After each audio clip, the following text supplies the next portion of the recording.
इस वीडियो में हम doctor APJ Abdul Kalam technical university का एक बहुत इंपॉर्टेंट क्वेश्चन करने जा रहे हैं। It is a derivation of Lawrence Fitzgerald length contraction, right. तो मान लीजिए एस और एस डैश जो है वो दो इनर्शियल फ्रेम्स हैं। इनर्शियल फ्रेम्स मतलब इनके ऊपर कोई भी एक्सटर्नल फोर्स नहीं लग रही है, राइट। सो एस जो है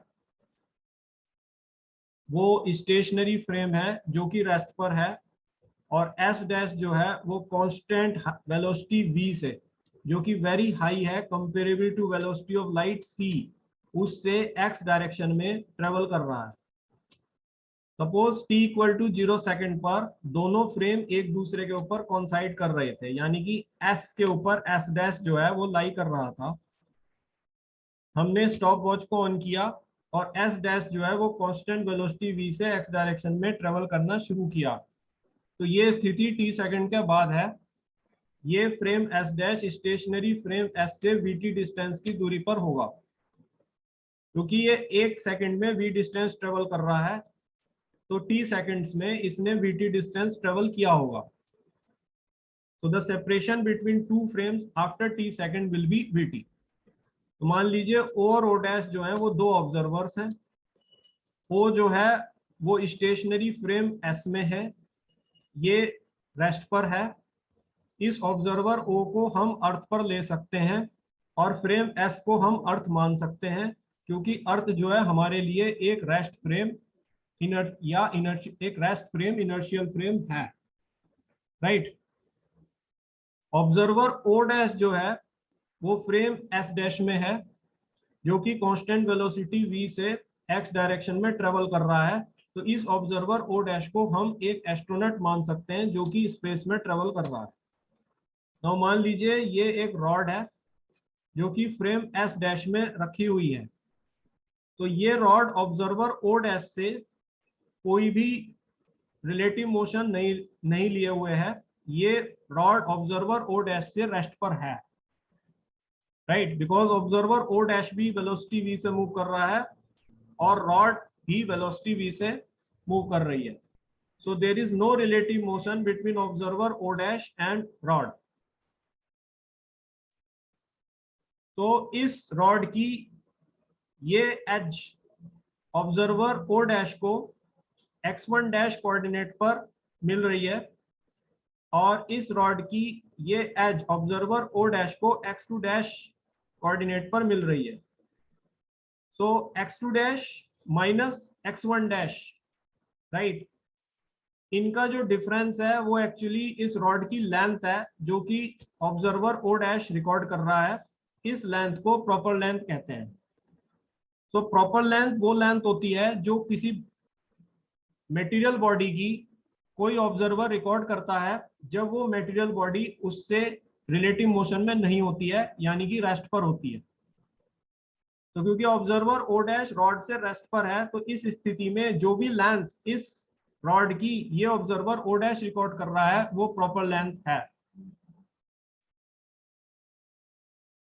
नाउ ये रॉड जो है स्टेशनरी ऑब्जर्वर ओ से एक रिलेटिव मोशन रख रही है, क्योंकि ऑब्जर्वर ओ जो है वो रेस्ट पर है और रॉड जो है वो कांस्टेंट वेलोसिटी v से x डायरेक्शन में मूव कर रही है। नाउ इस रॉड का ये एंड जो है स्टेशनरी ऑब्जर्वर ओ को कुछ आगे की तरफ बढ़ा हुआ, आगे की तरफ डिस्प्लेस्ड महसूस होगा, राइट, क्योंकि ईथर मोशन में है। तो मान लीजिए ये कोऑर्डिनेट, इस एंड का कोऑर्डिनेट जैसा स्टेशनरी ऑब्जर्वर ओ ने रिकॉर्ड किया है वो है x1, और इस रॉड का ये एंड जैसा स्टेशनरी ऑब्जर्वर ओ ने रिकॉर्ड किया है वो है x2।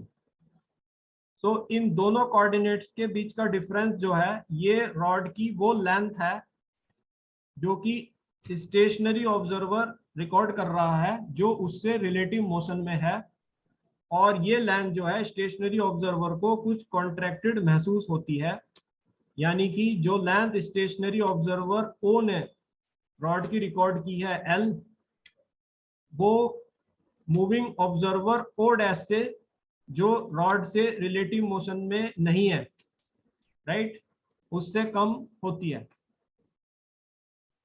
तो जब भी ऑब्जर्वर रॉड से रिलेटिव मोशन में होता है तो वो, और rod very high velocity v comparable to c से चल रही होती है, अगर ये v much much less than c है तो कोई चेंज नहीं होता है। अगर ये v टेंडिंग टू c या रिलेटिव मोशन है तो ये रॉड जो है इस ऑब्जर्वर को कुछ कॉन्ट्रैक्टेड महसूस होती है डायरेक्शन ऑफ मोशन में, और इस लेंथ को कॉन्ट्रैक्टेड लेंथ या रिलेटिविस्टिक लेंथ कहते हैं l। और जो भी इस रॉड की लेंथ ऑब्जर्वर रिकॉर्ड करता है जब ये रॉड उससे रिलेटिव मोशन में नहीं होती है, रेस्ट पर है, तो उस लेंथ को प्रॉपर लेंथ कहते हैं। So L will be less than L naught. So ये कॉन्ट्रैक्शन तब महसूस होता है जब ऑब्जर्वर रॉड से रिलेटिव मोशन में होता है। So let us consider a rod in frame S dash which is stationary with respect to observer O dash and is moving with constant high velocity v comparable to velocity of light relative to stationary observer O, right? तो ये हमने rod मानी है frame S dash में जो कि observer S dash से relative motion में नहीं है और ऑब्जर्वर O से जो फ्रेम S में है रिलेटिव मोशन में है। तो ऑब्जर्वर ओ से इस रॉड की वेलोसिटी v है, जबकि ऑब्जर्वर ओ डैश से इस रॉड की वेलोसिटी 0 है, बिकॉज ये सेम वेलोसिटी से दोनों चल रहे हैं। so there is no relative motion. So the length of rod recorded by observer O dash in frame S dash which is stationary with respect to rod is called as proper length of rod. Rod की वो length जो observer O dash ने record की है जब rod जो है observer O dash से स्टेशनरी है उसको प्रॉपर लेंथ कहते हैं। And this length is given by L not equal to x2 dash minus x1 dash. इसे हम इक्वेशन 1 मान लेते हैं। इसी तरह से the length of rod recorded by observer O in frame S which is in relative motion with respect to rod is called as contracted length or relativistic length L. तो rod जो है observer ओ से, observer ओ stationery है और rod जो है moving कर रही है, तो रिलेटिव मोशन है दोनों के बीच, तो इस कारण से ये लेंथ ऑब्जर्वर ओ को कुछ कॉन्ट्रैक्टेड महसूस होती है, इसको रिलेटिविस्टिक लेंथ या कॉन्ट्रैक्टेड लेंथ कहते हैं। And this is given by L is equal to x2 minus x1। Now हम लॉरेंस ट्रांसफॉर्मेशन इक्वेशन यूज करेंगे और x1 का रिलेशन x1 डैश में और x2 का रिलेशन x2 डैश में निकाल सकते हैं। So from equation 1 x2 dash minus x1 dash is L naught. तो लॉरेंस ट्रांसफॉर्मेशन इक्वेशन से हम जानते हैं कि x2 dash will be equal to x2 minus vt upon under root 1 minus v square by c square और x1 dash will be equal to x1 minus vt upon under root 1 minus v square by c square equal to L naught. So हमने LCM ले लिया, LCM comes under root 1 minus v square by c square, तो ये बना x2 minus VT, sign खोला minus sign minus x1 minus into minus plus, तो plus VT, VT VT cancel हो गया, तो x2 माइनस x1 ये हम इक्वेशन 2 से L को ले रहे हैं, तो L upon under root 1 minus v square by c square equal to L not. So L becomes L not under root 1 minus v square by c square. तो इस तरह से हमने देखा कि जो कॉन्ट्रैक्टेड लेंथ होती है वो प्रॉपर लेंथ से under root 1 minus b square by c square के फैक्टर से कॉन्ट्रैक्टेड होती है। So this length is a function of velocity of the rod relative to stationary observer.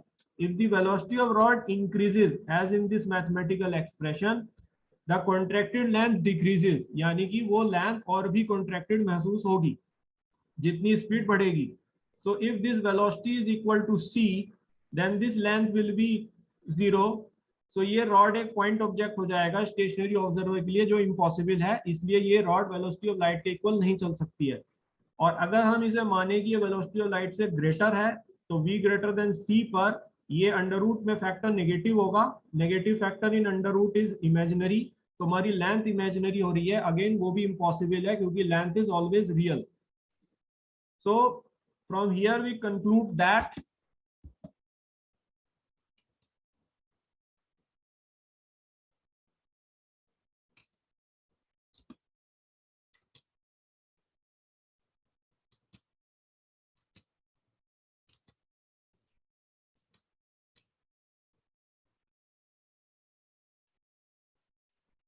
right तो यहाँ से हम ये कंक्लूड कर रहे हैं कि अगर v जो है इस फॉर्मूले में L is equal to L not under root 1 minus v square by c square, ये रिलेशन आ रहा है रिलेटिविस्टिक लेंथ और प्रॉपर लेंथ में। तो अगर इस फॉर्मूले में हम v को c रखते हैं then L will be 0, which is not possible. So hence for a stationary observer, a rod moving with very high velocity comparable to velocity of light, right? तो अगर ये rod very high velocity equal to, not comparable, I would say equal to velocity of light से चलने लग जाती है, right? So it appears to be a point object, which is impossible, right? So hence no material body can travel with velocity equal to greater than velocity of light. Second case है for v greater than c, the length of rod will be imaginary, which is again impossible. तो इस तरह से हम इस conclusion पे आ रहे हैं कि कोई भी material body velocity of light के इक्वल या उससे अधिक वेलोसिटी से नहीं चल सकती है। So I hope you understand Lorentz Fitzgerald length contraction. Always remember that this contraction in length is in the direction of motion, right? The dimensions of the material body which are perpendicular to the direction of motion, these dimension does not suffer any contraction. उन dimensions में कोई भी contraction नहीं होता है stationary observer के लिए, right? केवल direction of motion वाली edge में contraction होता है।